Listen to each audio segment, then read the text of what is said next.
রাস্তা থাকবে না। আজ হোক, কাল হোক, 10 বছর পর হোক, 5 বছর পর হোক, যেন সকল রাস্তায় আমরা যেন আমাদের নির্বিঘ্নে আমাদের লোকজন চলাফেরা করতে পারে, সেটার জন্য আমরা ভূমিকা পালন করব। এবং আমরা আরো দাবি জানিয়েছি যে আমাদের বিশেষ করে শাসন কাছা থেকে মিরপুর রাস্তায় অনেক রোগীরা তারা তাদের অসুস্থতার পরে তারা ডাক্তারের কাছে যেতে পারে না, হয়তো অনেকের মাঝখানে তাদের জীবন শেষ হয়ে যায় শুধু রাস্তাঘাটে বেহাল দশার কারণে। আমরা বলছি যে আমরা যে কোনো মুহূর্তে হোক, যে কোনো পরিস্থিতিতে হোক, আমরা আমাদের এই এলাকার রাস্তার উন্নয়নের জন্য আমাদেরকে দ্রুত পদক্ষেপ নিতে হবে। আমরা ডিসি মহোদয়, ইউনো মহোদয় সহ যারা ইঞ্জিনিয়ারিং কাজ করে সবার সাথে কথা বলেছি, তারা বলছেন কাজ শুরু করবেন, অতি দ্রুতই শেষ করবেন। আমরা আশা করব এই রাস্তা দ্রুতই শেষ হবে এবং আমরা আমাদের রাস্তা শুধু শেষ হইলে হবে না, আমরা এটাকে প্রশস্ততা এবং 4 লেনের দাবিও করছি, যেন মানুষের জন্য একটা তরুণ প্রজন্মের জন্য আগামী দিনের জন্য তারা যেন কর্মসংস্থানের একটা রাস্তা ব্যবস্থা হয়। দ্বিতীয়ত আমি যে বিষয়টা বলবো সেটা হচ্ছে আমাদের শিক্ষার উন্নয়ন। আমরা আমাদের অনেক শিক্ষা প্রতিষ্ঠান দীর্ঘদিন অবহেলিত ছিল এবং তারা তাদের ন্যায্য অধিকার তারা পায় নাই।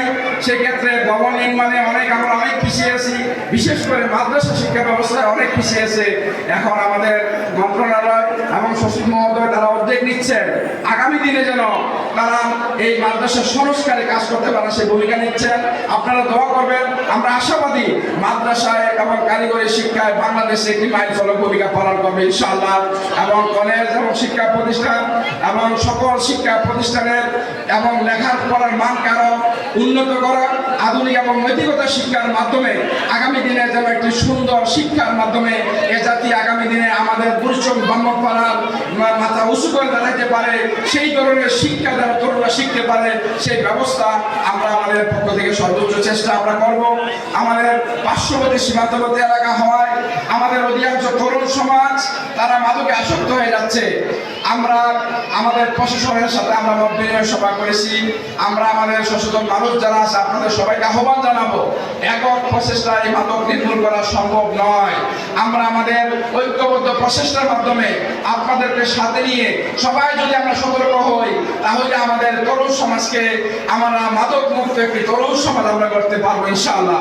এই জন্য আপনাদের এই সহযোগিতা কামনা করছি।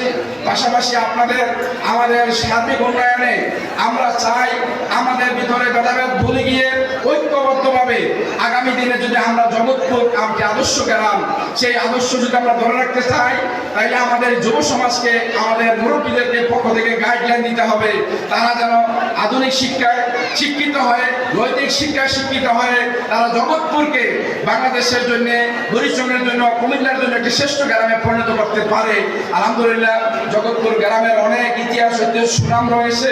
এটা আপনাদের অবদান। আপনাদেরকে আমি অন্তঃস্থল থেকে ধন্যবাদ জানাই যে আপনাদের গ্রামের কৃতজ্ঞতা এবং বিশেষ করে আপনারা ইসলাম প্রিয় মানুষ এবং ইসলামের প্রতি আপনাদের ভালোবাসা এবং আপনাদের ইসলামের ক্ষেত্রে আপনারা যেভাবে এগিয়ে আসেন এবং আপনারা বৈষম্যের বিরুদ্ধে, অন্যায়ের বিরুদ্ধে, দুর্নীতির বিরুদ্ধে, চাঁদাবাজের বিরুদ্ধে যেভাবে ঐক্যবদ্ধ ভূমিকা পালন করেছেন, আমি আশা করব আগামী দিনে আমাদের এই বরিশালকে দুর্নীতিমুক্ত করার জন্য আমরা সকলে ঐক্যবদ্ধ ভূমিকা পালন করবো ইনশাআল্লাহ। বরিশালকে চাঁদাবাজ মুক্ত করার জন্য ঐক্যবদ্ধ ভূমিকা পালন করব এবং বরিশালকে আমাদের বৈষম্য মুক্ত করার জন্য আমরা ঐক্যবদ্ধ ভূমিকা পালন করব।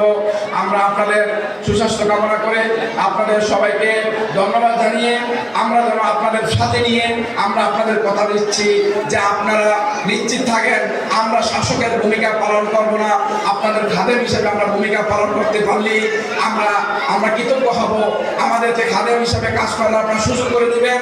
1 বছর আপনারা দেখেন, আপনারা সবাইকে অনেকবার আপনারা দেখার সুযোগ পেয়েছেন। আপনাদেরকে আমি আবার বিনীত অনুরোধ করে আমরা যেন আপনাদের খাদেম হিসাবে কাজ করতে পারি, সেই প্রত্যাশা রেখে এবং উন্নয়নে আমরা যেন ভূমিকা পালন করতে পারি, সেই প্রত্যাশা ব্যক্ত করে সবাইকে ধন্যবাদ জানিয়ে আমি আমার কথা এখানে শেষ করছি।